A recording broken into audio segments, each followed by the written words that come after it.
आशीर्वाद देने के लिए मैं आपको बहुत बहुत धन्यवाद भी देता हूँ और आपसे माफ़ी भी मांगता हूँ कि कार्यक्रम की देरी से शुरुआत हुई। इसके लिए मैं आप लोगों का ये जरूर कहूँगा, क्योंकि मेरी आदत पंडित विनोद शर्मा जी जैसी है, मैं हमेशा समय से काम करना पसंद करता हूँ, तो इसलिए क्षमा चाहूँगा। मैं मंच पे आसीन सारे बड़े बुजुर्ग साथी, हमारे कुलदीप कौशिक भाई, राजेंद्र सरपंच जी मुहाना से, रोहतास भाई शर्मा जी, हमारे बड़े सियाराम शास्त्री जी, सतपाल प्रधान मुहाना से, सरपंच डॉक्टर श्यामलाल जी, डॉक्टर कश्मीरी लाल प्रधान जी, राजेंद्र जी, एक्स सरपंच रितोली रामद्वार जी, मैं आपको निवेदन करना चाहता हूं कि जितनी ज़्यादा से ज़्यादा संख्या में आने वाली 11 तारीख को हम जाएं, अपने आप को सक्षम बनाएं, कि अपने आप को एक सशक्त तरीके से वहां पे रखें, ताकि हमारी बातें और हमारी डिमांड मानी जाए और आगे जो कि वाजिब है, जरूरी है और समय की डिमांड भी है, जो जितनी भी बातें आज रखी गई हैं, इन सब बातों को हम उस बटन पे भी रखेंगे और मुझे पूरा भरोसा है कि हमारी बातें मानी जाएंगी। मैं बहुत ज़्यादा समय नहीं लूँगा। मैंने कहा मैं अपने परिवार में आया हूँ, अपने घर में आया हूँ, मैं कोई नेता की तरह नहीं, बेटा हूँ आपका और हमेशा आपके साथ खड़ा हूँ, आपके साथ रहूँगा। जो भी मेरे अधिकार क्षेत्र में वो भी और उसके बाहर भी मैं पूरी तरह से कोशिश करूँगा आपकी मदद करने की। लेकिन एक बात जरूर बोलूँगा कि कहीं ना कहीं हमें भी सोचने की जरूरत है कि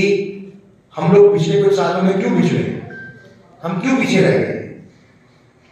इतिहास गवाह है कि जिन कौमों में एकता नहीं होता वो पिछड़ जाती है, पीछे रह जाती है। तो मैं सिर्फ इतना निवेदन करूंगा कि हम एक के साथ एक तरीके से अपनी बात रखें और मुझे पूरा भरोसा है कि जिस तरीके का हम लोगों ने समाज के प्रति काम किया है पूरे समाज में, और जो जैसे कहा गया कि जो मेरे परिवार ने, मेरे पिताजी ने, श्री विनोद शर्मा जी ने जिस तरह से काम किया है, उसी तरीके से मैं भी पूरी कोशिश करूंगा उन चीजों को कार्यान्वित करने की, उनको वहां तक पहुंचाने की जहां तक हमें उनको पहुंचाना चाहिए। तो बहुत बहुत धन्यवाद। खुश हो गया यहाँ आकर देखकर, और इस यज्ञ में मेरी आहुति भी आएगी, मैं भी बोलूंगा।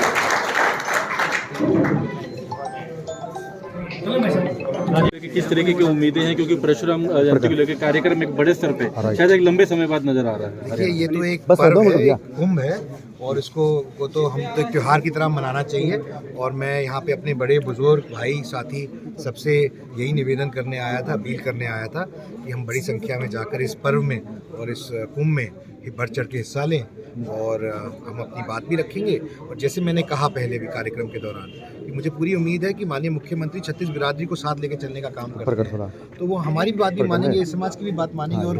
जो दिक्कतें समस्या हैं उनको दूर करने का। कुछ ऐसे मुद्दे थे, हम यहाँ चर्चा भी सुन रहे थे कि धोली की जमीन और आरक्षण, आर्थिक आधार, ये सब मुद्दे वो थे जो कहीं ना कहीं उनका कहना है कि एक बार फिर उम्मीद जगी है जो विनोद शर्मा ने शुरुआत करी थी, अब मुख्यमंत्री करें। ऐसा है, सार्वजनिक जीवन में हमारा काम है लोगों के प्रति, लोगों की जो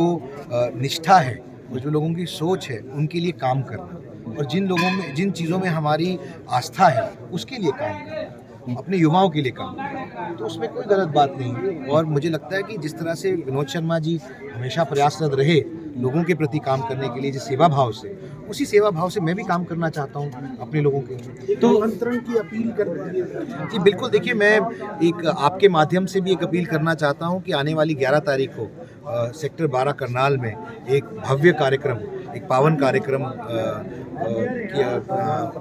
किया जा रहा है भगवान परशुराम जी के लिए, और एक महाकुंभ है, जैसे मैंने कहा, एक पर्व है, उसमें ज़्यादा से ज़्यादा संख्या में लोग आएँ, जुड़ें और इसके अंदर पार्टिसिपेट करें, भाग लें। मेरा इतना ही निवेदन है सबसे। अंत में, पूरे प्रदेश में कई जिलों का दौरा आप कर चुके हो, क्या समर्थन मिल रहा है, लोगों का उत्साह क्या दिख रहा है? बहुत अच्छा उत्साह मिल रहा है, बहुत लोग उत्साहित भी हैं, और लोग इस बात को लेकर भी खुश हैं कि जो दिक्कत समस्याएं रही हैं उनका कोई ना कोई हल निकले। धन्यवाद।